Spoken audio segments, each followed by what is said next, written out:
And the Senate will come to order.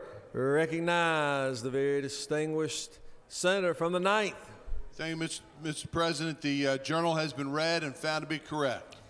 Thank you, Senator, for your good works on the journal. Is there objection to dispensing with the reading of the journal? The reading of the journal is dispensed with. Is there objection to the confirmation of the journal? Chair hears none. The journal is confirmed. All senators having bills and resolutions to introduce, please bring them to the Secretary's desk at this time. First reading in reference of Senate bills and resolutions. Senate Bill 161 by Senator Jones of the 10th and others. A bill to be entitled an act to amend Article 4 of Chapter 11 of Title 16 of the OCGA relating to dangerous instrumentalities and practices. Duty non-civil. Senate Bill 162 by Senators Jones of the 10th and others. A bill to be entitled an act to amend Chapter 2 of Title 20 of the OCGA relating Education. Senate Bill 163 by Senators Ligon of the 3rd and others. A bill to be entitled an act to amend Article 7 of Health Chapter and 4. Human Services. Senate Bill 164 by Senators Crane of the 28th and others. Insurance and Labor. Senate Bill 165 by Senators McCoon of the 29th and others. Judiciary. Senate Bill 166 by Senators Miller of the 49th and others. Public Safety. Through with the order, Mr. President. First reading in reference of House bills and resolutions. House Bill 50 by Representatives Cooper of the 43rd and others. A bill to be entitled an act to amend Chapter 26 of Title 43 of the OCGA relating to nurses so as to require mandatory reporting for nurses, to provide for related matters, to repeal conflicting laws, and for other purposes. Health and Human Services. House Bill 60 by Representative Holt of the 112th. Judiciary non-civil. House Bill 103 by Representatives Shaw of the 176th and others. Insurance and Labor. House Bill 135 by Representatives Welch of the 110th and others. Judiciary. House Bill 198 by Representative Smith of the 134th and others. Insurance and Labor. House Bill 247 by Representative Battles of the 15th. A bill State and local governmental operations. House Bill 273 by Representatives Randall of the 142nd and others. A bill to be entitled. State and local governmental operations. House Bill 277 by Representative Green of the 151st. A bill to be entitled an act to State repeal and an local act. governmental operations. House Bill 278 by Representative Green of the 151st. A bill. State and local governmental operations. House Bill 281 by Representatives Carson of the 46th and others. A bill to be entitled an act to amend an act creating the Cobb County Commission on Children and Youth. State and local governmental operations. Through with the order, Mr. President.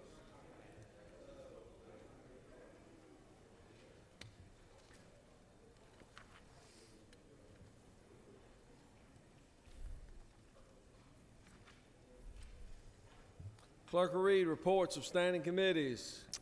Mr. President, the Senate Judiciary Committee has had under consideration the following legislation and has instructed me to report the same back to the Senate with the following recommendation: that Senate Bill 12 do pass by substitute. Respectfully submitted, Senator McCoon of the 29th. Mr. President, the Senate Judiciary Non-Civil Committee has had under consideration the following legislation and has instructed me to report the same back to the Senate with the following recommendation: that Senate Bill 69 do pass by substitute. That Senate Bill 86 do pass by substitute. Respectfully submitted, Senator Stone of the 23rd. Mr. President, the Senate Natural Resources and Environment Committee has had under consideration the following legislation and has instructed me to report the same back to the Senate with the following recommendation: that Senate Bill 11 do pass by substitute. That Senate Bill 93 do pass. Respectfully submitted, Senator from the 20th. Mr. President, the Senate Special Judiciary Committee has had under consideration the following legislation and has instructed me to report the same back to the Senate with the following recommendation: that Senate Bill 96 do pass. Respectfully submitted, Senator Thompson of the 5th. Mr. President, the Senate Veterans, Military, and Homeland Security Committee has had under consideration the following legislation and has instructed me to report the same back to the Senate with the following recommendation: that Senate Resolution 201 do pass. Respectfully submitted, Senator Harbison of the 15th. Through with the order, Mr. President. Second reader.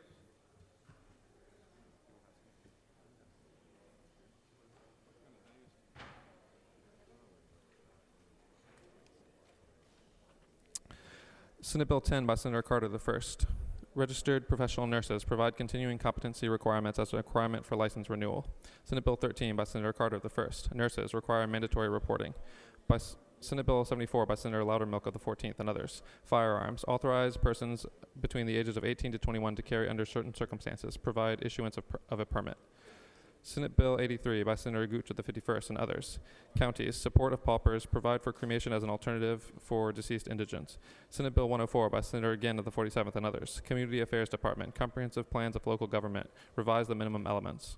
Senate Bill 117 by Senator Jeffries of the 17th and others.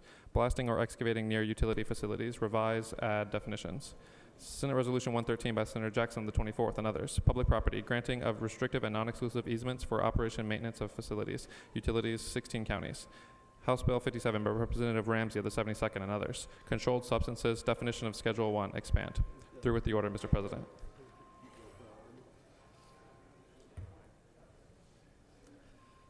All right, it's time for the morning roll call now. Time for the morning roll call. Senator from number 26 is rushing to his microphone. I suspect he wishes to be recognized. You're recognized. What purpose you rise?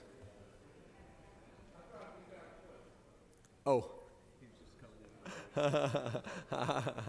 Any motions to excuse? Chair recognizes the Senator from the 43rd. Thank you, Mr. President. I ask for unanimous consent to excuse the senator from the 55th and the 44th who are en route. Recognize the Senator from the 19th. He's going to suspend roll call. Chair recognizes. Mr. President, I move to suspend the roll call this morning. Is there objection? Without objection, roll call will be suspended. Would like to, before we have our morning devotion, like the Senate to join me in congratulating and welcoming back our newest father, the Senator from the 16th, our distinguished Majority Leader. Congratulations, glad to have you back.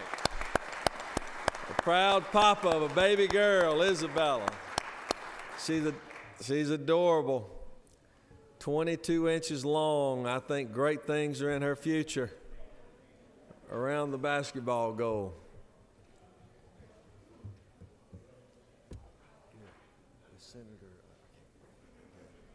It's now time for our morning devotion.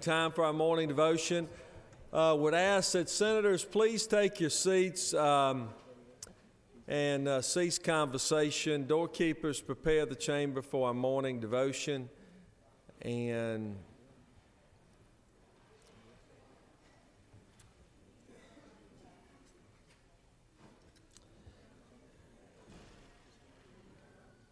it's now my honor to recognize the distinguished senator from the 10th District for the purpose of leading us in our pledge and introducing our chaplain of the day. Senator.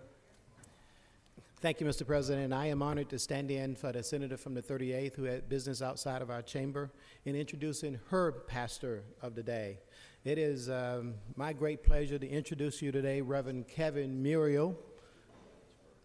I'm sorry. Please excuse me. Let's stand for our pledge, please. I pledge allegiance to the flag of the United States of America and to the republic for which it stands, one nation, under God, indivisible, with liberty and justice for all. And now the Georgia flag.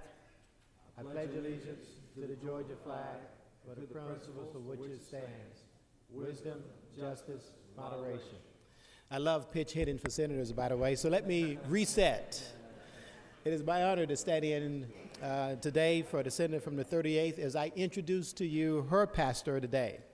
It is my pleasure to introduce Reverend Kevin Muriel. Reverend Muriel is an associate pastor at Cascade United Methodist Church for the Youth and Young Adults Ministry. This aspiring young man accepted his call into the ministry at the ripe old age of 18 years of age. He is a 2008 graduate of Jackson State University. He had his bachelor's degree in business administration where he was named the Student of the Year for the College of Business. Pastor Muriel is a graduate of Emory University's Candler School of Theology and is currently pursuing his Doctor of Ministry degree at Duke University. He formerly served as senior pastor at Antioch United Methodist Church and assistant pastor at Atlanta First United Methodist Church, both in Atlanta College Park District of the North Georgia Annual Conference. He is also an author. Pastor, you've done a lot in your ripe old age, I may add. He authored Who's Afraid of the Journey? 8 Steps to Help You Walk in the Confidence of Christ, which is a spiritual guide designed to nurture all people into a more confident and ensuring walk with Jesus Christ. Please join me as we welcome Pastor Kevin Muriel.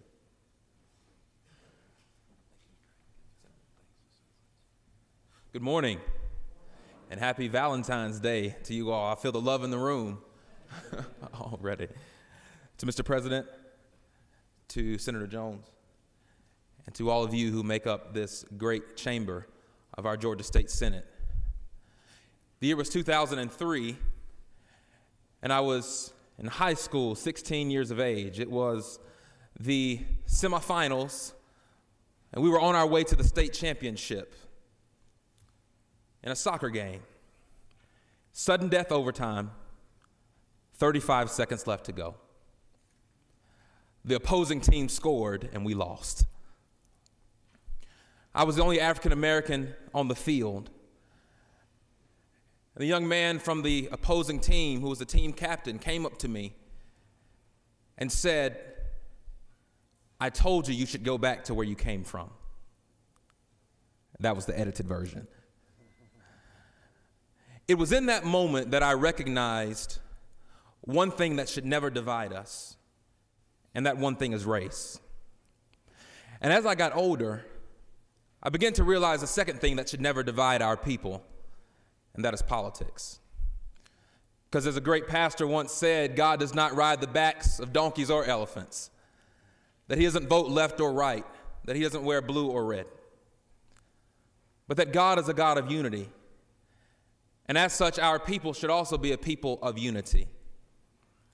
I love studying the scriptures, and the Apostle Paul writes in Romans chapter 13 that let all people be subject to the governing authorities, for there is but one authority, and that is God, and that every authority has been instituted by God. Now, I believe Paul was simply asking the question, to whom should the government be accountable? Are we just to be accountable to the people? Yes, we are. But who else? We are to be accountable to God. And so as I look across this chamber and I see the greatness that is in this room, and I look in this balcony and see perhaps the greatness that shall be politicians one day, we simply want to ask you the question this morning. As you govern this great state and seek the common good of this great nation and this world,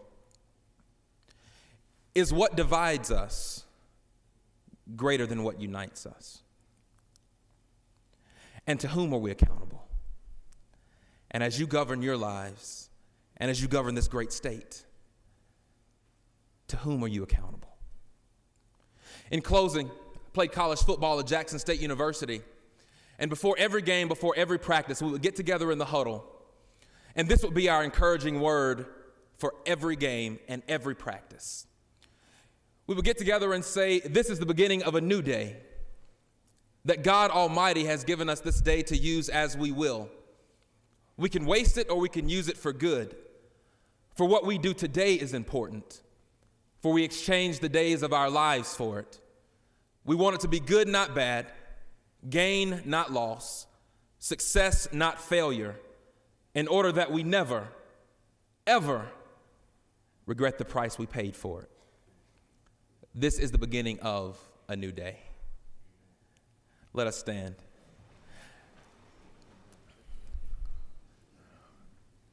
As we pray, first let me say that I'm so grateful and humbled for this opportunity and for this privilege. And thank you for all that you do for our great state and this great nation. Let us pray. Great God, we thank you so much for all that you do and for who you are in our lives. We're thankful for our great nation, and we're even thankful for this great world.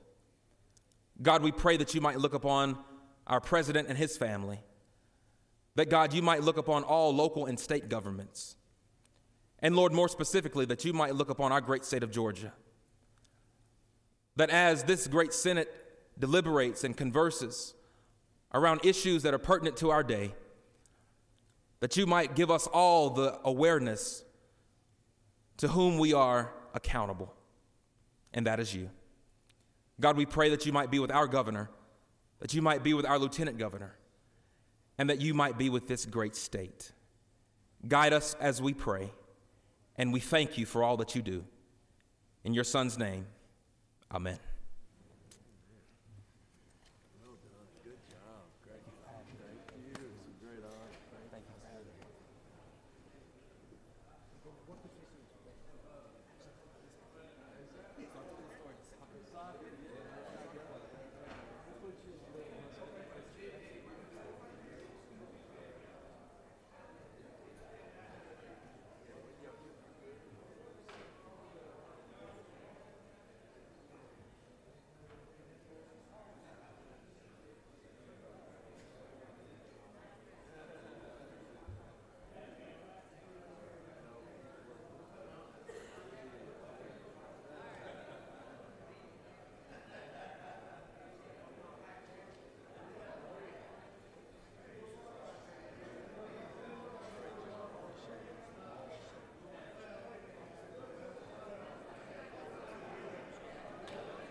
Secretary will read a resolution.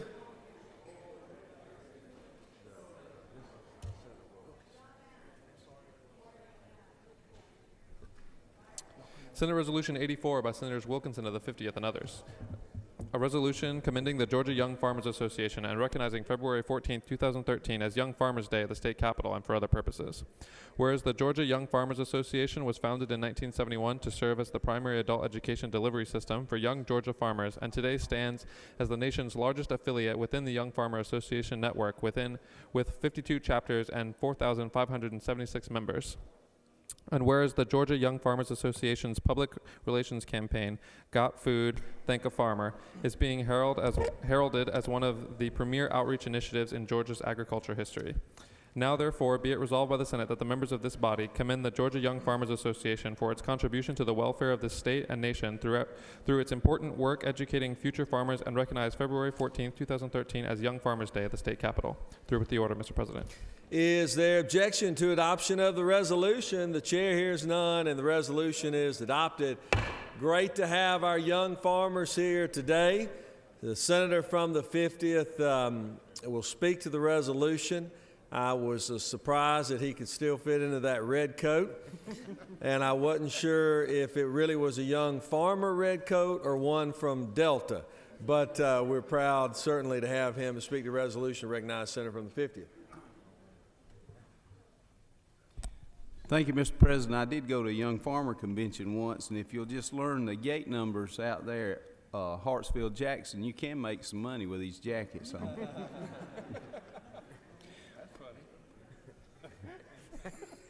It is a true honor and pleasure to introduce these young farmers who are here today, the Georgia Young Farmer Association. At one time, I had the opportunity to serve with them. I would point out to the members of the Senate that one of your colleagues, Senator Harper, is currently serving as the state secretary for the Georgia Young Farmer Association. Also, I want to make sure I get everyone correct here. I know we have the past president, Carla Payne, here, if you want to raise your hand. The current president, Jeff Ward. And we got members of the executive committee, Greg Mims and Greg Gatliff. And then the state Young Farmer Executive Secretary, Dr. Lynn Barber from Tifton. And we have some senators up here that represent the districts where these young farmers are from. I'll tell you something about agriculture. Agriculture is something that we really take for granted. But I will tell you this, and the reason we take it for granted is because these farmers like the ones up here do such a good job producing food that 1% of our population can produce enough food to feed everyone in America. And we have the safest food, the most abundant food at the lowest price in the world. And it's a pleasure for me to recognize them today. And at this time, I'd like to present this proclamation to their president, Jeff Ward, from Chattooga County, and give him the opportunity to make some comments.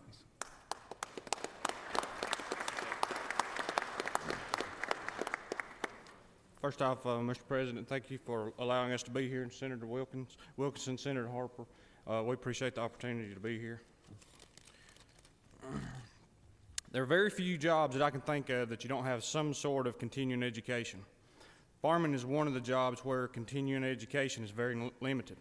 That's why the Georgia Young Farmers is such an important educational tool for Georgia farmers. As each of you know, ag is the #1 industry in the state of Georgia, and keeping Georgia farmers educated on the latest advancements is vital to the industry. Through the continuing education that the Georgia Young Farmers provide, we are able to keep our farmers on top.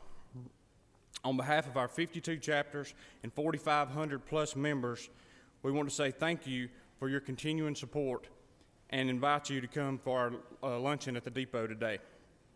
Again, thank you for your support, and remember us when you're doing your budget talks. Thanks again.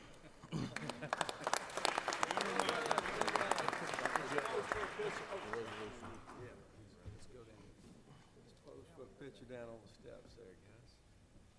All right. Thank you for being here today. It's a great honor.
Secretary will read a resolution.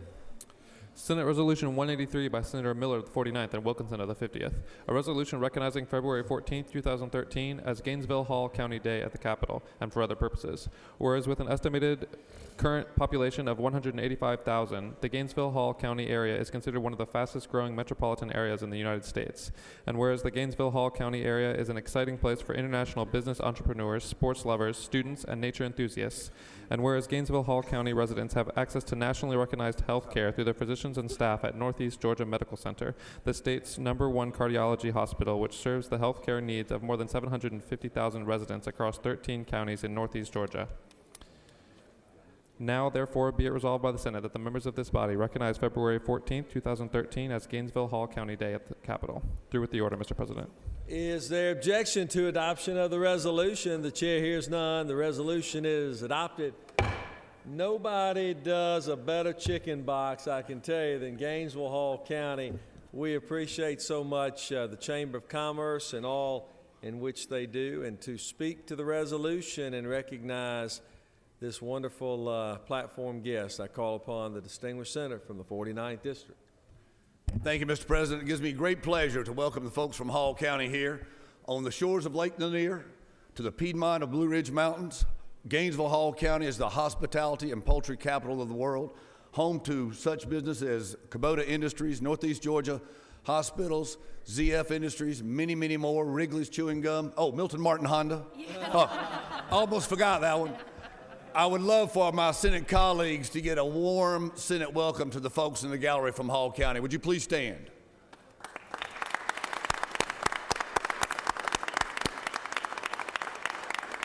Now, from your left to my right, I want everybody to do the wave.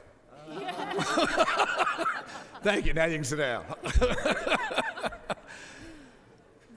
As I said, it gives me great pleasure to introduce the folks from Hall County. And at this point, I'd like for Brian to come forward and say a few words. I've been instructed to keep it brief always, so on behalf of Gainesville Hall County, thank you so much for having us, and thank you for all the great work you do in here for our great state. Thank you. Thank you. There we go. We'll go right here and have a photo. Perfect. That's perfect. Thank you. You're welcome. Let's pose for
We have some more special guests we'd like to recognize. Secretary will read a resolution. Senate Resolution 213 by Senators Golden of the 8th and Unterman of the 45th. A resolution recognizing February 14, 2013 as Community Health Centers Day and for other purposes. Whereas federally qualified community health centers located in over 141 medically underserved communities provide high-quality primary and preventative care to 400,000 people in the state of Georgia, including over 140,000 Medicaid recipients and 200,000 uninsured, the working poor, and a large number of underinsured, elderly, homeless, and other vulnerable populations without regard to income status, cultural or ethnic heritage, or disease conditions. And whereas community health centers have a track record spanning 4 decades of controlling costs, documented in several studies which show that rates of costly emergency room visits, hospitalizations, and specialty care referrals are much lower among health center patients than patients of other providers.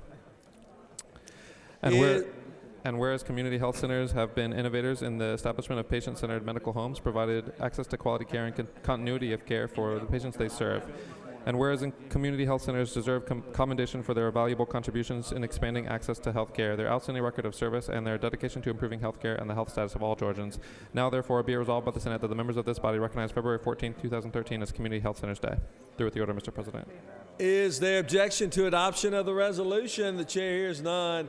The resolution is adopted. To recognize our special guest and some in the gallery as well, I call upon the distinguished Insurance Committee Chairman, the Senator from the 8th. Thank you, Mr. President. Let me first, before I recognize the group I have behind me and make a presentation and let them speak, I'd like to recognize a group from Valdosta. If Coach John Miller, I'm not sure the group's listening to the right, up in the right of the gallery. Coach John Miller, if you and the SMILE program students, would you please stand up and let us recognize you and welcome you to the Senate.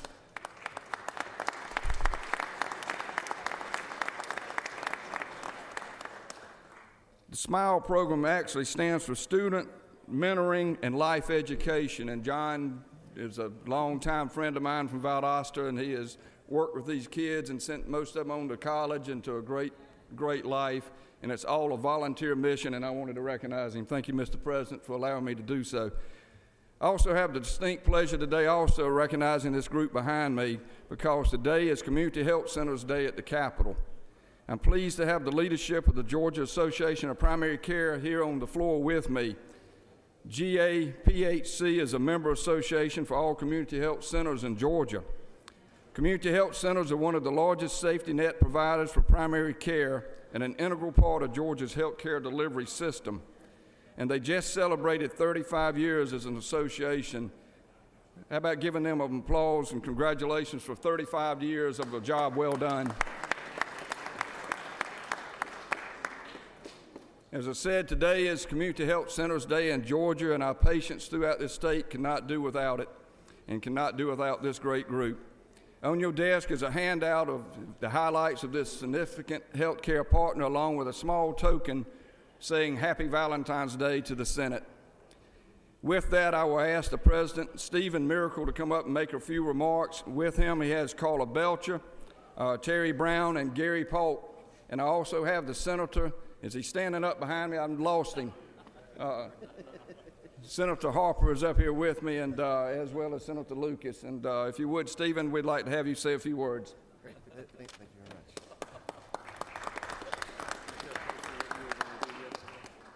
very much. Mr. President, distinguished members, thank you for the honor that you do Georgia's health centers with this recognition. As was stated, our association recently celebrated its 35th year of service to Georgia's medically underserved. We have expanded over that time to 28 separate organizations in 81 counties in Georgia. And as a network of care, we've treated over 375,000 Georgia residents, most of whom have no insurance or have Medicaid or Peach Care. Our economic impact has computed to be over $287 million annually, and it's been documented that our program saves the Medicaid system $80 million each year. I want to thank you for your support of Georgia's safety net providers and know that we stand ready to do whatever we can to ensure that all Georgians have access to affordable, quality health care. Thank you very much.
have the Senate's attention for a moment. A real special Georgian we would like to recognize, and the Secretary will read a resolution.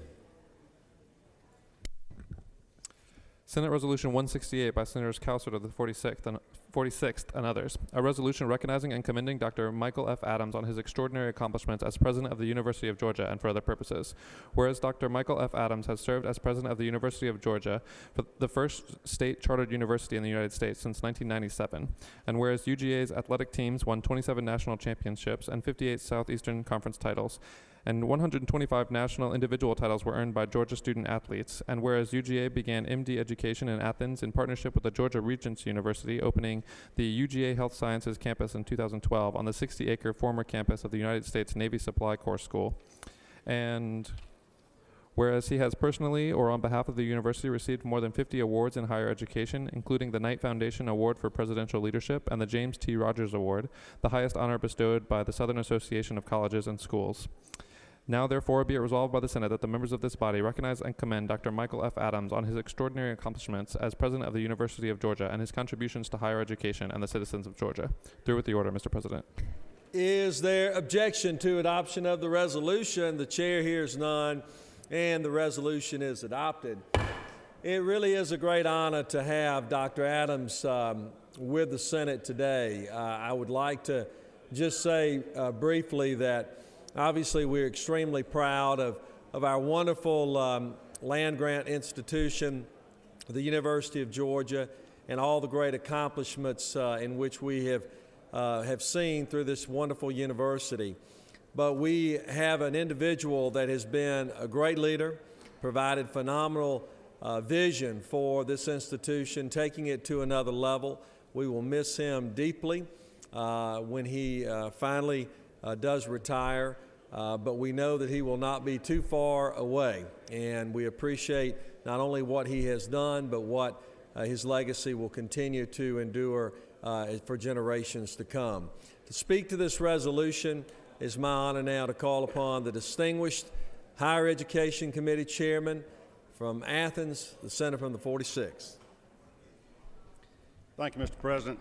Today's Dogs at the Domes Day. If you noticed down in the South Wing, there's a breakfast and coffee. Harry Dogg's been with us all morning. We've got a number of students from Georgia here in the gallery and a couple of special ones on the podium. Will Burgess, who's the student body president, and also Sarah Beck with Student Government Association. Georgia was, of course, the very first state-chartered university, the land grant and a sea grant university. It reaches throughout the state with many programs such as Cooperative Extension, the 4-H program, the Carl Vinson Institute of Government, and many major research projects that bring great developments to our state. The university now has over 34,000 students representing every single county in this state, many other nations, but 85% of the freshman class is from the state of Georgia. It's 277,000 living alumni of the University of Georgia, and it has risen in the national rankings under Dr. Adams' leadership to be in the top 20 on the U.S. News and World Report's listing, and in the top 50 with Smart Money magazine's sort of best bang for your buck, the Smart Money return on your investment. Dr. Adams has been leading the university since 1997 and has won numerous awards nationally, over 50 awards, including the Knight Foundation for Presidential Leadership Award and the James Rogers Award, given by the Southern Associations of Colleges. He's been with Georgia now for over 16 years, and it's a great honor for me to introduce him to you, Dr. Michael Adams.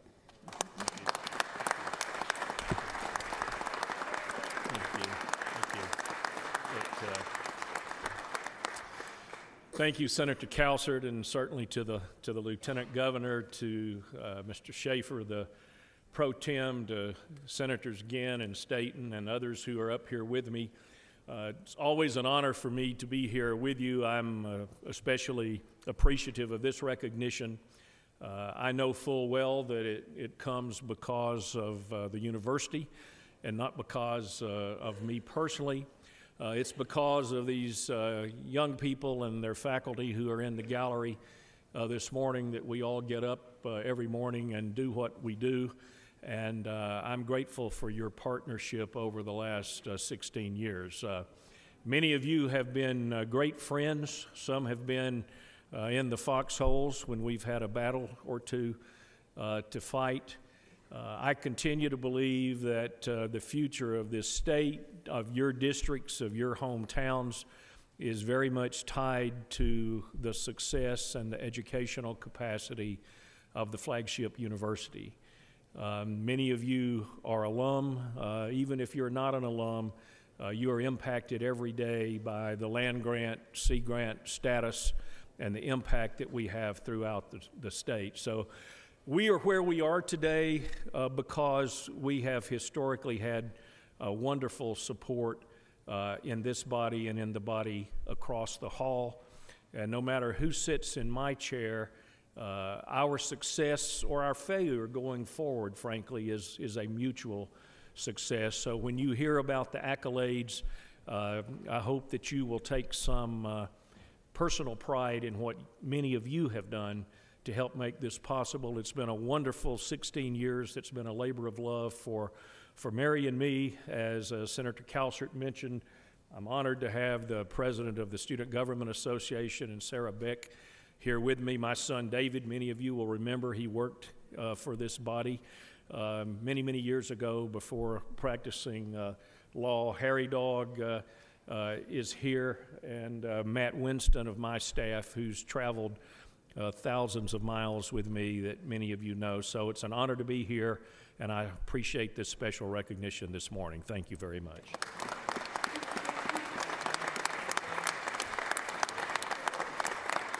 Great, thank you.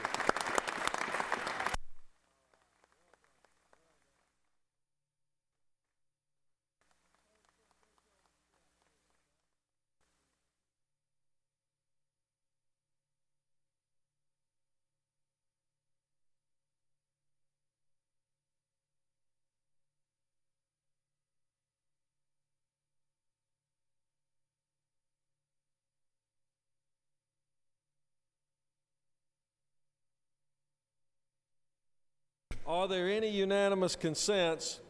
Any senator wish to rise on, get some resolution, point of personal privilege? Chair recognizes Senator from 38th. Point of personal privilege.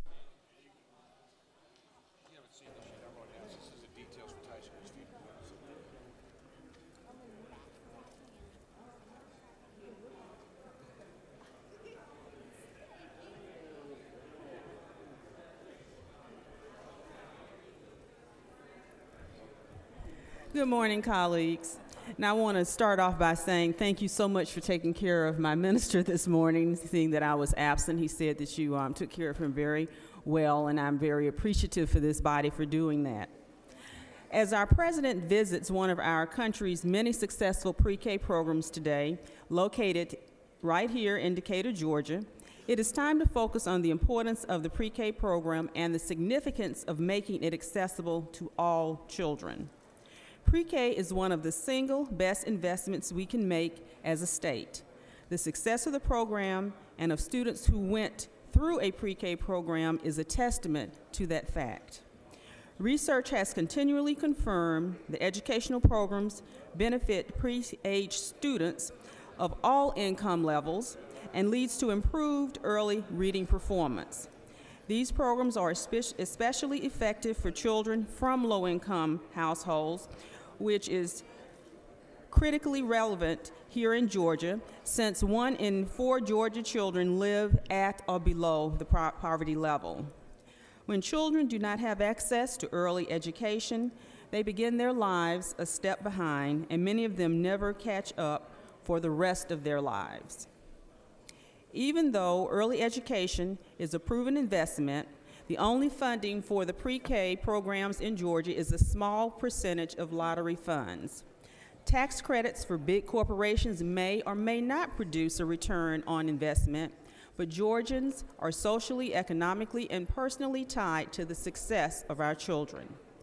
By extending pre-K to all children and not leaving children languishing on waiting lists, we would effectively take a stand against the educational disparities that impact our youth long term. For example, quality early education closes the vocabulary gap that exists between a child of college graduates and a child from a household with parents who themselves have a limited or subpar education. We see this gap beginning somewhere around the age of 16 months, and it continually widens over 3 times the initial gap amount by the time the child reaches the age of 3. If we choose to continue this current trend of insufficient education, early education funding, statistics like this will remain and unfortunately become the standard. Studies continue to show us that 90% of a child's brain development occurs during the first 5 years of life. If we would commit ourselves to fostering quality development during these precious few years, then we can positively shape the educational and economic landscape of our state and for all of our children for decades to come. Thank you for your attention, colleagues.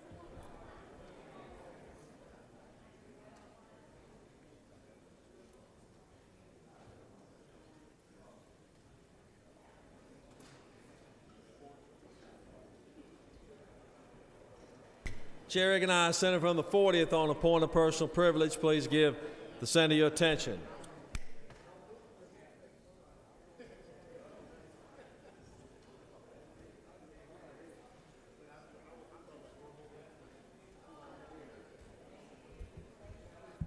Thank you, Mr. President. If I had the attention of the Senate a minute, I'd like to give him some details on the funeral for Senator Tysinger. If I could have the attention of the Senate. There's going to be a visitation at Patterson's Funeral Home in Brookhaven on Saturday, February the 23rd from 4 to 7 o'clock.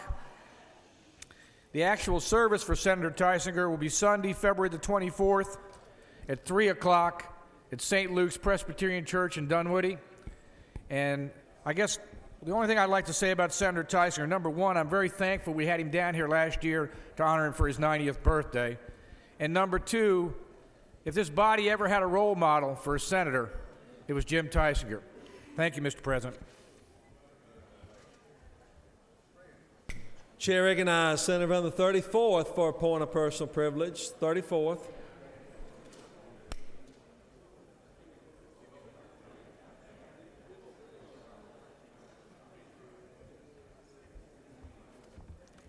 Thank you, Mr. President, members of the Senate. I rise for a moment in Black history, and I'm sure you won't pay me any attention because you haven't paid anybody any attention the whole time. But this is the half of the month, so today is the 14th, we got 14 more days, and I want to start by sharing with you, in 1889, Mr. John C. Martin Sr. purchased 497 North Avenue. Mr. Martin was my paternal grandfather. That was our family home that sat right on the corner of North Avenue and Northside Drive. When my grandmother passed after the Olympics, the home was sold to Georgia Tech, and they now have a building on the family home that I actually was brought home from the hospital to. Blocks away, where I grew up, in Herndon Homes, I got my first look at the big world. Because in Herndon Homes, known as projects, and we actually had an acronym for that, it's people relying on just enough to survive. That's projects. But I stand before you to say where I grew up was a loving community where everybody knew everybody. It was such a fun place to grow up at.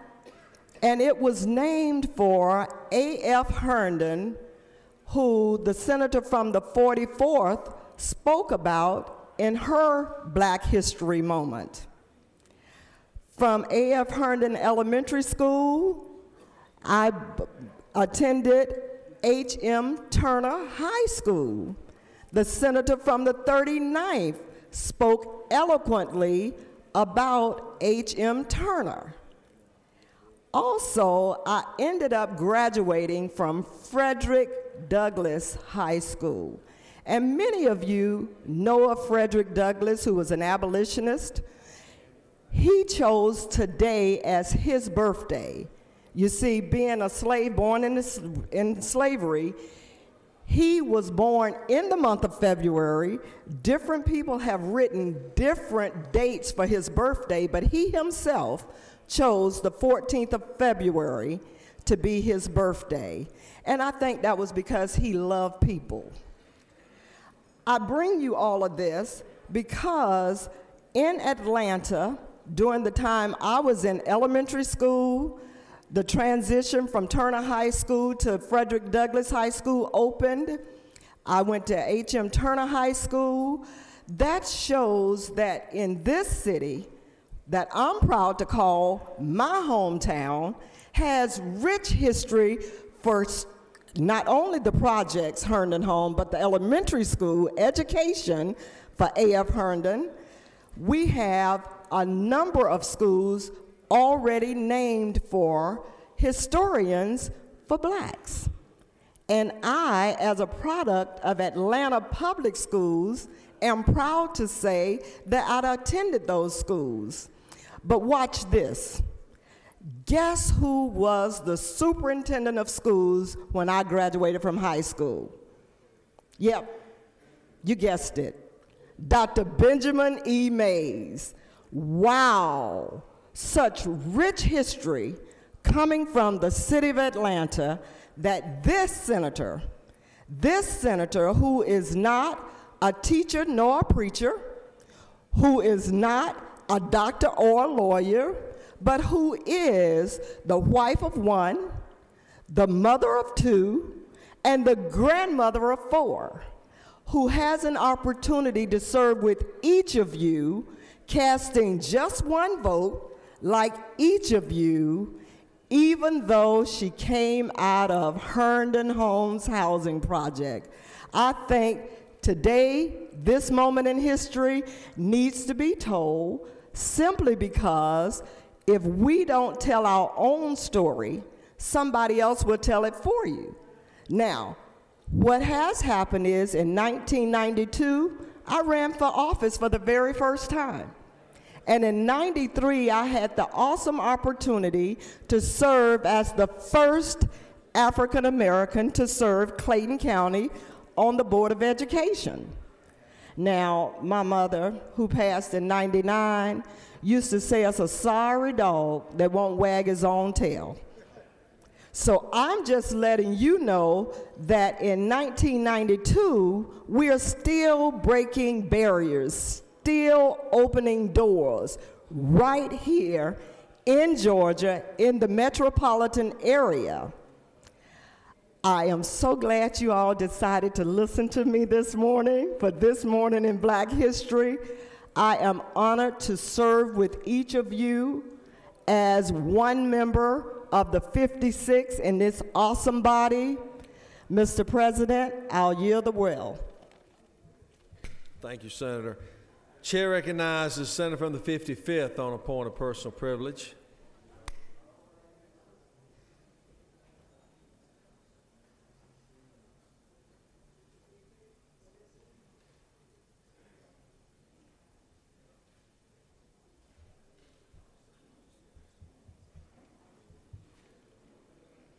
Thank you, Mr. President, members of the Senate. On Tuesday night, our president illuminated a number of issues involved in the long-term prosperity of our nation. In his address to the nation, the president stated that prosperity begins with making basic decisions about the budget. He then detailed specific ideas for clearing a path out of recession and into financial success. The president's concern for the nation's economy are similar to those we have here in Georgia. Members of the Senate, we have a broken state economic system, and we have been unwilling as leaders to address millions of dollars in special interest tax loopholes and deductions for the well-off and the well-connected. We simply cannot repair our state economy with the severe cuts that are devastating to our education and health care programs. As our president said, deeper cuts to priority programs simply to protect special interest tax breaks does not only keep long-term economic recovery out of our reach, but it's also quite simply not fair. It is not fair that Georgia citizens must settle for the short-term solutions like provider fees instead of supporting our citizens and our hospitals with Medicaid expansion funding that would address the rising cost of health care for our aging population. It is also not fair to 650,000 Georgians without health care that their state government is telling them, too bad, but you are going to have to continue doing without because the politics do not fall in your favor. And it is just not fair that insured Georgians pay an average of $1,300 each year for their insurance premium in hidden costs to help cover for those without, when Medicaid expansion would cover $726 million of those uncompensated care costs. With that said, I know without doubt that the budgetary deficit that we attempt to fill each year here in the state of Georgia are not only a product of poor revenues throughout a recessionary period, but also precipitated by a structural flaw in our current economic foundation.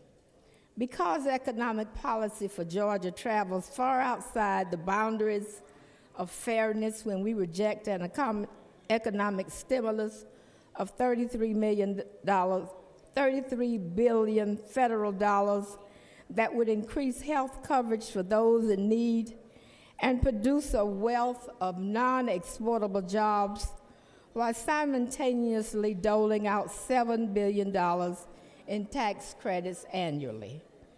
The adamant refusal to accept some of the most critical pillars of the Affordable Care Act has thrown Georgia into a wilderness of unconscionable proportions where cutting funding for indigent care and preventive health care services has become the norm. The time has come to finish the task this president spoke on. It is time to realign our priorities with those of long-term prosperity. It is up to us to reinstitute policy that is fair for all Georgians. We must seek comprehensive state tax reforms. We must close the tax loopholes for special interests, and we must accept federal Medicaid expansion funding. Mr. President, I yield well. Thank you, Senator. Would like to recognize the Doctor of the Day. To do so, it's my honor to recognize the distinguished Transportation Chairman at this time to present the Doctor of the Day.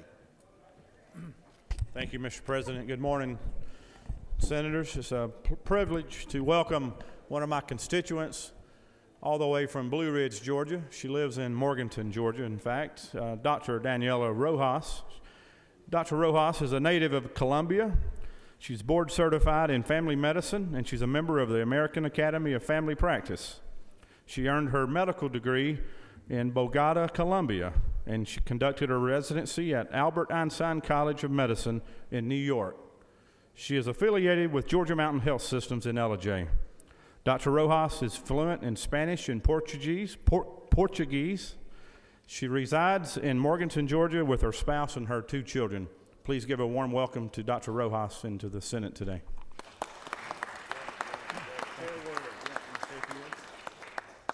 Good morning. Thank you for the opportunity to speak to you. As a safety net provider of primary medical care in rural Georgia, I know the difficulty people face when seeking quality medical care. I appreciate and support what you do and will do as a representative in promoting access to affordable care for all Georgians. Thank you for the opportunity. Very good. Thank you very much. Good to have you with us. Okay, great. I'd like to recognize former State Senator Eddie Madden, who's on the floor with us today. Let's give him a round of applause. Always an honor and a joy to have our former colleagues back visiting with us today. Chair recognizes Senator from the 29th on a point of personal privilege. Please give the distinguished senator your attention.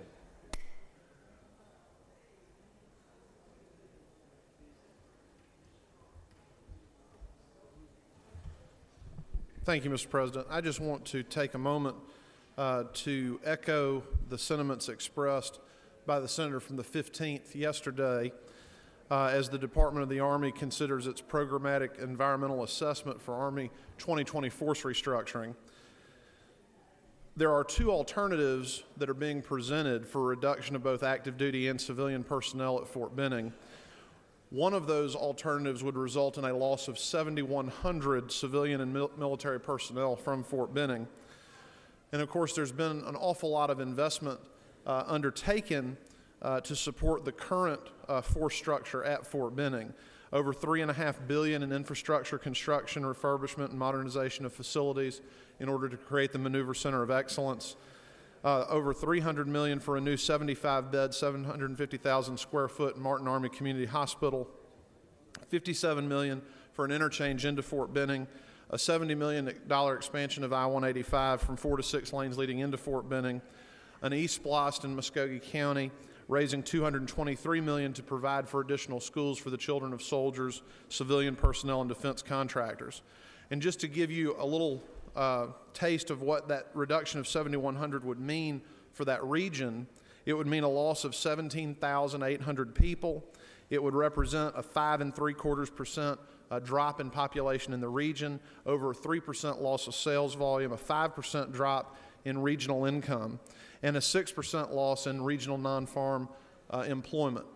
And frankly, that impact would unduly burden the least among those in our region. And so I join with the senator from the 15th and encourage all of my colleagues to please contact the Department of the Army to look at the programmatic environmental assessment for Army 2020 force restructuring so that we can hopefully develop an alternative to this very dramatic and draconian step that frankly is in neither Georgia's interest nor the national security interest of our country. Thank you, Mr. President. Thank you, Senator. Chair recognizes Senator from the 33rd on a point of personal privilege.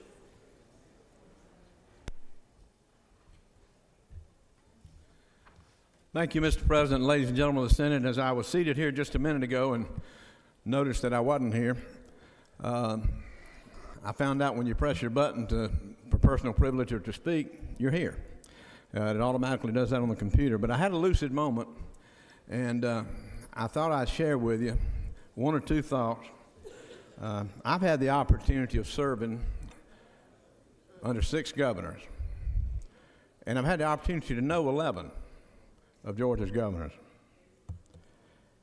And let me say that it's an honor and a pleasure when the President of the United States recognizes your state and calls its name because of the progress it's made in kindergarten and pre-kindergarten.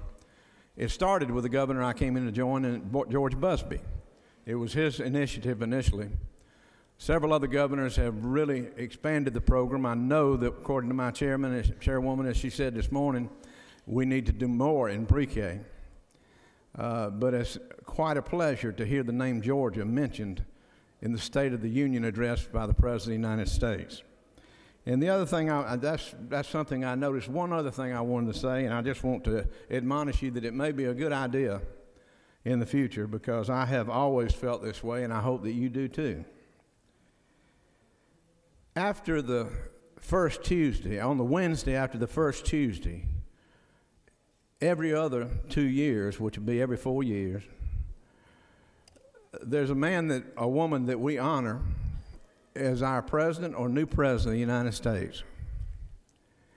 And I would submit to you that whether it be Calvin Coolidge, Teddy Roosevelt, Abraham Lincoln, Franklin Roosevelt, Harry Truman, James K. Pope, I thought I'd mention one that a lot of people may not know as much about. That person, including President Obama, is my president. George W. Bush, George Herbert Walker Bush. He is my president. And if you feel that way, and if you're really a patriot, when the election's over, just remember, he is our president.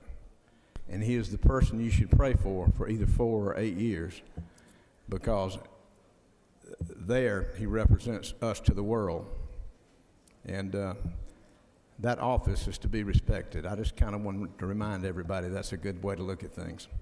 Thank you. Thank you, Senator. Chair recognizes the distinguished senator from Chatham, senator from the 1st.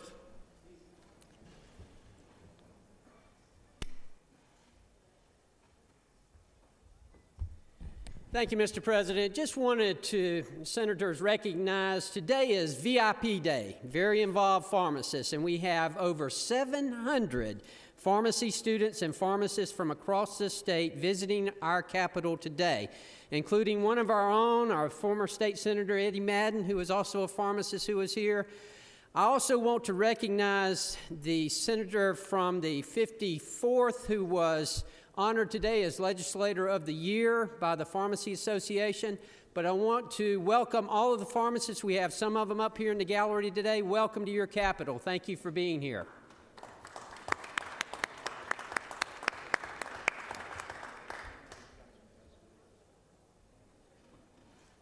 Secretary will read a resolution. Senate Resolution 229 by Senator Hill of the 4th and others. A resolution honoring the life and memory of Senator Hugh Marion Gillis Sr. and for other purposes. Is there objection to adoption of the resolution? The chair hears none, and the resolution is adopted. Senate Resolution 230 by Senator Davis of the 22nd and others. A resolution recognizing February 22nd, 2013 as Engineering Day at the State Capitol and for other purposes. Is there objection to adoption of the resolution? The chair hears none, the resolution is adopted. Senate Resolution 231 by Senator Davis of the 22nd and others. A resolution honoring the life and memory of Speaker Pro Tempore Atticus Jerome Jack Connell Jr. and for other purposes. Is there objection to adoption of the resolution? The chair hears none, and the resolution is adopted. Senate Resolution 232 by Senator Golden of the 8th. A resolution honoring the life and memory of Harley Langdale Jr. and for other purposes. Is there objection to adoption of the resolution? Chair hears none, and the resolution is adopted. Senate Resolution 233 by Senator Calster of the 46th and others. A resolution recognizing and congratulating the Loganville Christian Academy varsity football team on winning the 2012 ICSGA State Football Championship and for other purposes. Is there objection to adoption of the resolution? The chair is none, and the resolution is adopted. Senate Resolution 234 by Senator Calster of the 46th and others. A resolution recognizing and congratulating the Loganville Christian Academy varsity competition cheerleading team on winning the 2012 ICSGA State Competition Cheerleading Championship and for other purposes. Is there objection to adoption of the resolution? The chair is none, and the resolution is adopted. Senate Resolution 235 by Senator Jackson of the 2nd. A resolution commending Pastor Terrence Lavorne Burrell Sr. and for other purposes. Is there objection to adoption of the resolution? Chair hears none, and the resolution is adopted. Senate Resolution 236 by Senator Miller of the 49th and others. A resolution honoring and celebrating the 100th birthday of Rosemary Schwartz Lynch and for other purposes. Is there objection to adoption of the resolution? The chair hears none, the resolution is adopted. Senate Resolution 237 by Senator Miller of the 40th and others. A resolution recognizing February 26, 2013 as the Council for Quality Growth Day at the Capitol and for other purposes. Is there objection to adoption of the resolution? The chair hears none, the resolution is adopted. Through with the order, Mr. President. Chair recognizes Senator from the 18th. Thank you, Mr. President. I move that the Senate agree to the House substitute to Senate Bill 26 as amended by the Senate. Read the caption. Senate Bill 26 by Senator Staten of the 18th and others. A bill to be entitled an act to provide that future elections for the office of coroner of Bibb County shall be nonpartisan elections, to provide for submission of this act under the Federal Voting Rights Act of 1965 as amended, to provide for related matters and for other purposes. Senator Staten of the 18th offers the following amendment.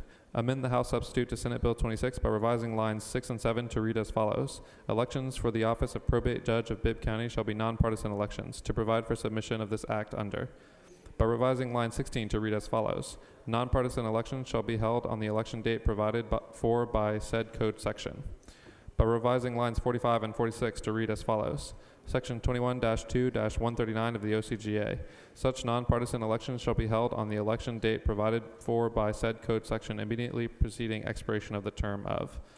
By revising line 59 to read as follows: OCGA and shall be held on the election date provided for by said code section immediately preceding the. Through with the order, Mr. President. Chair recognizes Senator from the 18th to speak to his amendment, and then the Senator from the 26th to speak to his. Thank you, Mr. President. Good morning, ladies and gentlemen of the Senate. I want to just try to clarify what is before you this morning. The House, in its infinite wisdom, took several of the bills that have already passed this body. We've already passed them and combined them, and therefore that necessitates our agreeing to what they did, their substitute to Senate Bill 26. In doing so, Leg Council unfortunately introduced a few errors when they put the bills together, and that is what my amendment, the amendment on your desk that I have signed, corrects. And so it basically is just correcting the language to make it sure that this, the nonpartisan elections will reference the proper code section in Georgia general law. So that's all we're doing, is agreeing to the House substitute, which puts several of the bills which have already passed this body, they've already been debated, we've already had this discussion, and I would appreciate your support for agreeing to the House substitute to Senate Bill 26 as amended by the Senate with the amendment that I have offered this morning, and we'll have this done. Thank you very much, Mr. President. I'll be glad to take questions if there are any. No questions, Senator. Thank you. Chair recognizes Senator from the 26th. Speak to Bill.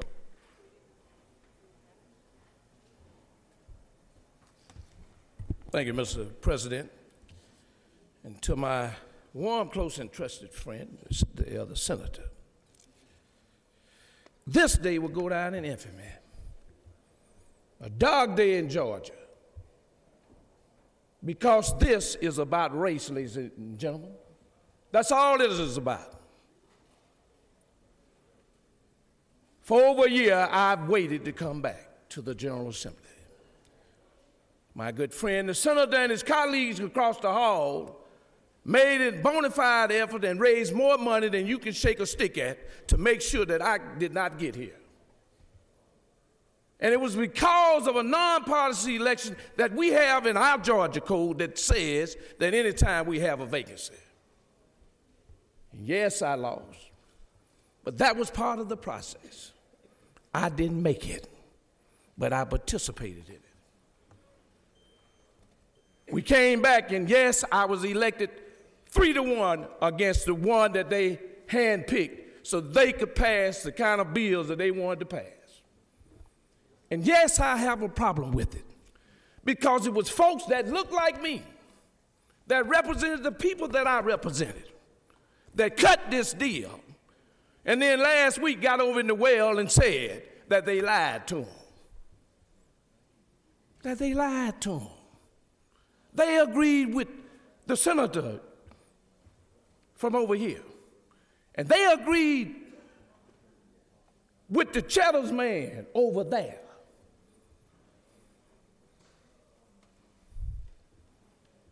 This bill and what it does is dilutes minority voting strength in Macon, Georgia.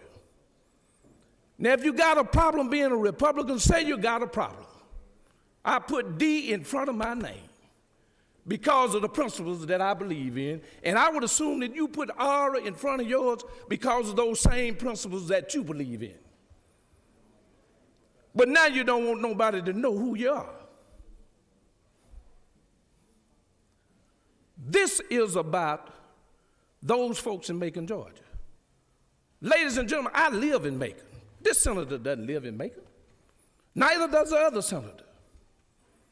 And if they tell you the majority of their constituents, I got the majority of the constituents in Macon, Georgia. Now they passed a consolidation bill and had the election in July when they know that the majority of the African American voters don't vote in July. they vote in November. Had they had the election in November, we probably wouldn't even be down here talking about this nonpartisan bill. But then for the other folks to go out and say that they lied to them. Ladies and gentlemen, I wasn't here. I wasn't part of the negotiations. But the other folks over there said that they lied to them, that they agreed that they would have partisan elections. And then they came back and they tricked them. Well, I don't know about those tricks. I've dealt with the senator, and at least he'll tell you if he agrees or disagrees with you. That is my dealings with this senator. Can't talk about everybody else. But here we are. And it's like the old saying, you know, Joseph had faith. When everybody turned Joseph down, he had faith. It's like the Williams brothers said, I've had heartache, but I'm still here. What I'm trying to tell you, Senator, that this time when you go to the Justice Department, you won't have those three that agreed to everything that y'all did, reduce majority black districts and made a majority white districts in Macon, Georgia, and they agreed with the Justice Department. Those three that look like me. I filed an objection. They didn't take mine, but this time I'm a member of this delegation. And if you want to fight, you can get you a fight, because I'll be in Washington fighting you every step of the way. It is wrong what you're doing. It is wrong.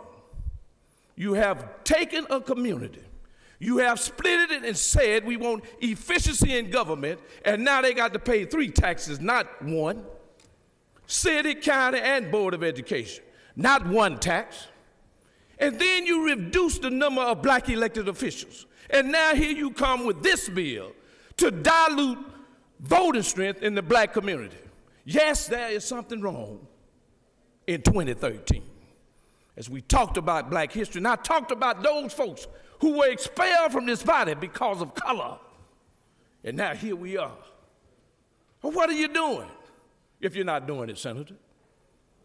It's the same thing, just a different game. And so, ladies and gentlemen, I ask you today to agree to my amendment that says one thing, that we will have the election the first Tuesday after the first Monday in November. Not in July, but in November. Mr. President and members of this Senate, I respectfully ask that you agree to the House substitute, Senate Bill 26, amended by the Lucas Amendment, that will put it in November.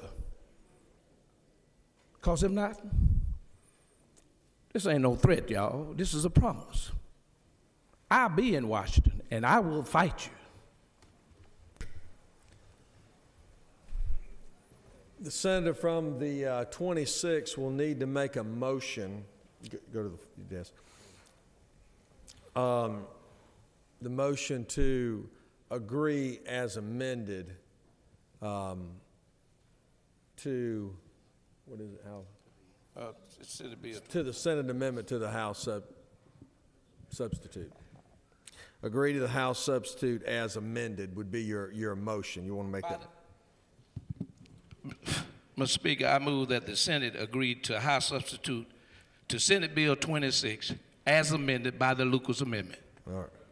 It's Mr. President. Mr. President, I'm sorry. I tell you, he got it. I understand. I'm learning. I'm learning. All right, this is the posture by which we are in. The first amendment that will be taken up is the amendment by the senator from the 18th. If his amendment passes, then the senator from the 26th amendment basically fails, and the bill then goes back to the House. So that is the posture by which we're in. Senator from the 18th, what purpose do you rise? Parliamentary inquiry. State your inquiry. Is it not correct that the bill before us has nothing to do with General Assembly elections, but has to do with the coroner of Bibb County, the judge of Civil Court of Bibb County, Magistrate Court of Bibb County, and Chief Magistrate Judge of Bibb County and Bibb County only. Sure, the senator knows from which he speaks. Senator from the 26th, what purpose you rise? Parliamentary inquiry, Mr. President. State your inquiry. Mr. President, isn't it true that all of these are nonpartisan local bills that by Rule 50 from the House says that you cannot have a local bill unless it's a general bill anytime they deal with taxes, pari-mutuel wagering, or nonpartisan election? Sure, the senator knows from which he speaks. Further point. I'm sorry? Further point. State your inquiry. Mr. President, then is it not also true that if we want to make sure everything all right, then we need to kill the senator's amendment and adopt mine? Senator, I'm sure, has shown great passion over the issue. The question now is on, I'm sorry. Senator from the 33rd, what purpose you rise? I apologize. Parliamentary inquiry. State your inquiry. I apologize for being out of the room to the Senate, but it is the question, and I don't like getting somebody else's business, but is the question whether the elections are held in a primary or whether they would be held in November where more people vote? It's a nonpartisan election. The question is on the amendment authored by the senator from the 18th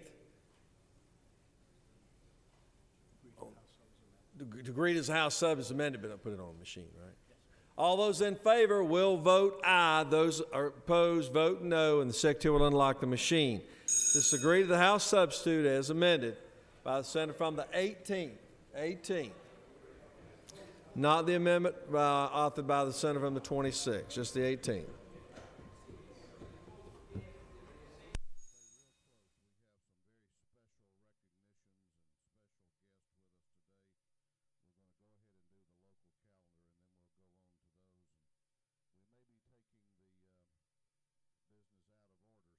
Chair recognizes Senator from the 54th. What purpose you rise? Parliamentary inquiry, Mr. President. State your inquiry.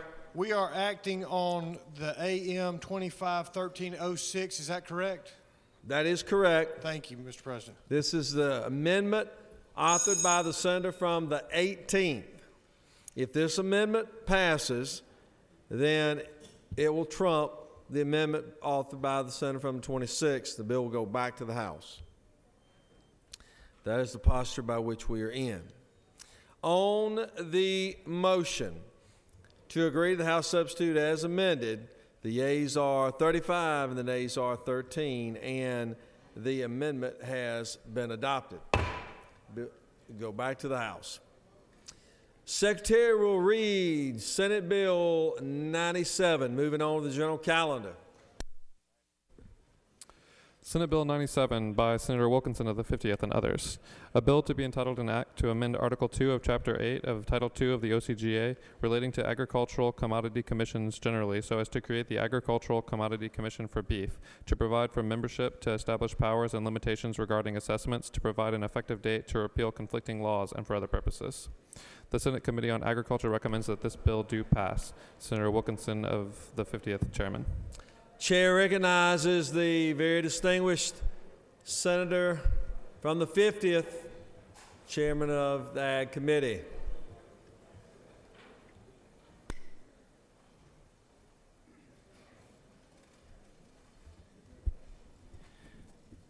Thank you, Mr. President. Members of the Senate, Senate Bill 97 would give the beef producers in the state the opportunity to hold a referendum to decide whether to establish an agriculture commodity commission for beef. At the present time, we have 12 agriculture commodity commissions, and this would give the beef cattle producers the opportunity to establish their own commission for the purpose of raising funds for research, education, and promotion of beef. In order for this to happen, there would have to be a referendum that would be held, organized by the Georgia Department of Agriculture under the Commodity Commission Act. There would be public hearings, information sent out. The beef cattle producers would have the opportunity to sign up, and then there would be a referendum.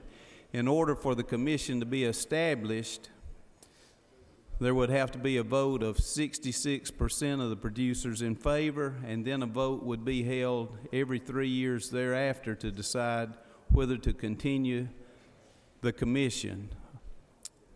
This bill was put together with input from the Georgia Farm Bureau, Georgia Cattlemen's Association, the dairy producers in the state, and the livestock marketers. They all support this and see the need for funds for research, education, and promotion, and I would urge the adoption of this bill.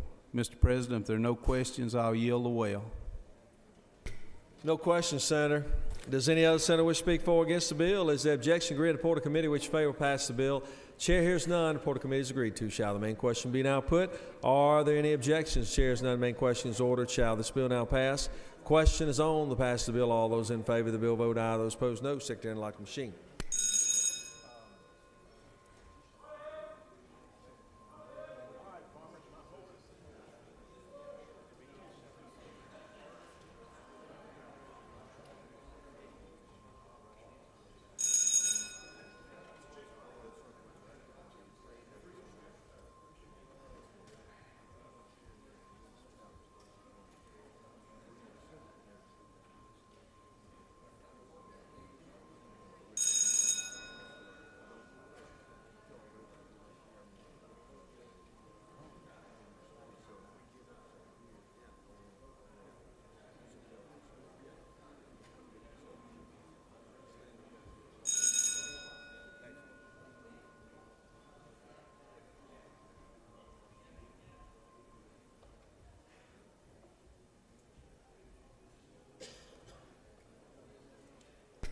On the passage of the bill, the yeas are 47 and the nays are 0. And this bill, having received requisite constitutional majority, is therefore passed.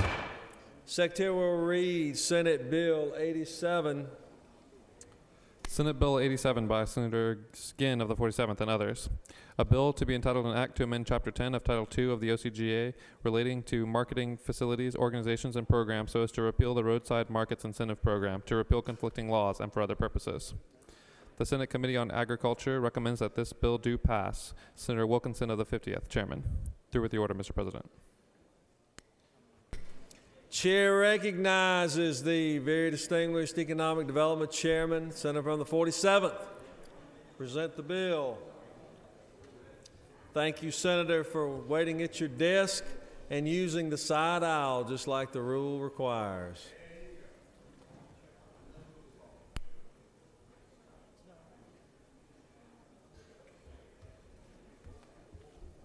Thank you, Mr. President.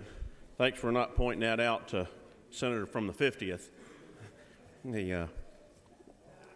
Today I rise to present Senate Bill 87. It's one of those bills that everybody loves.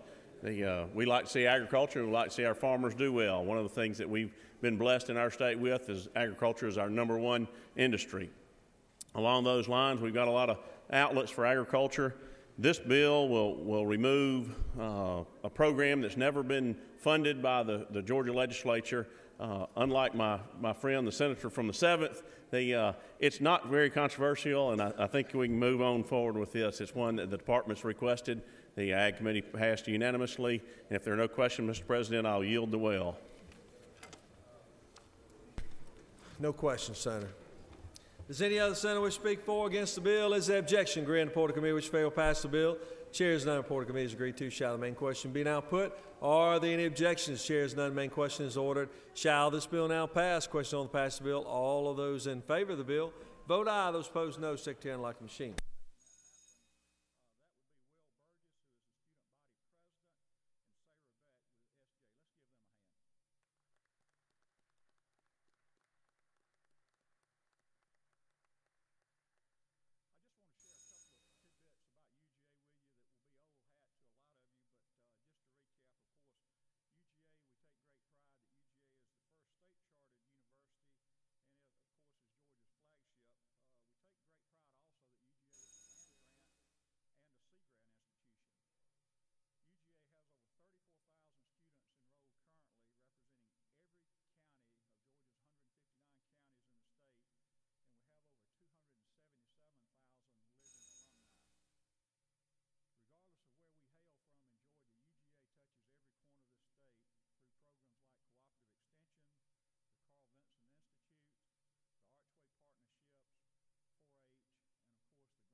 On the passage of the bill, the yeas are 45 and the nays are 0.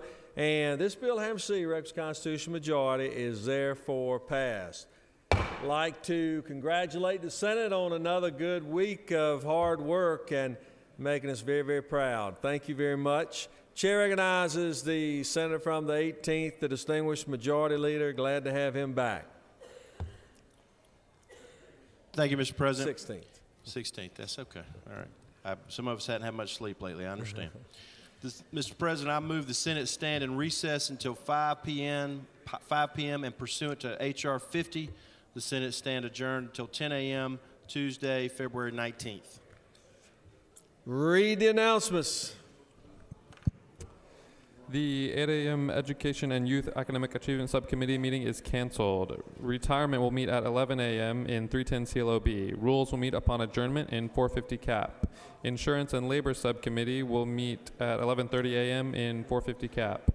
Public Safety Subcommittee on Fire Emergency at 11:30 is canceled. Health and Human Services Subcommittee on Professional Issues will meet at 12 p.m. at 310 CLOB. Chair recognizes the senator from the 16th for an announcement. Please give the distinguished senator, majority leader, your attention. Thank you, Mr. President. Ladies and gentlemen of the Senate, I just wanted to come down the well for just a moment and thank all of you for your kind cards, letters, emails, texts, and most importantly, your prayers during the last few days. It's been an amazing experience, a wonderful journey that many of us have experienced. But I will say that having a child definitely puts things in perspective and paying attention to what's important and what's important at home. And just the miracle of life has come back to me. And to realize what happens, what the human body is capable of going through, the pain and the lack of sleep, but particularly during the birth process and what the human body can withstand. And in spite of everything I went through, my wife had some issues too during that process. And hopefully she is not watching right now. But I do want to say it's been a wonderful experience to share my newest family member with my other family, all of you here today. And I appreciate you. I love every one of you. Thank you for your support. Most importantly, thank you for your prayers. Thank you, Mr. President. I yield the well. Thank you, Senator. We're very proud of you. A great reminder to all of us. Chair recognizes the senator from the 50th for an announcement.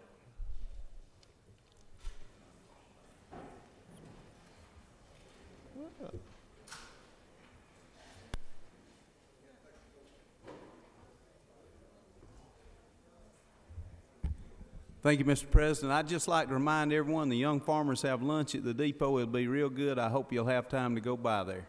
Thank you, Mr. President.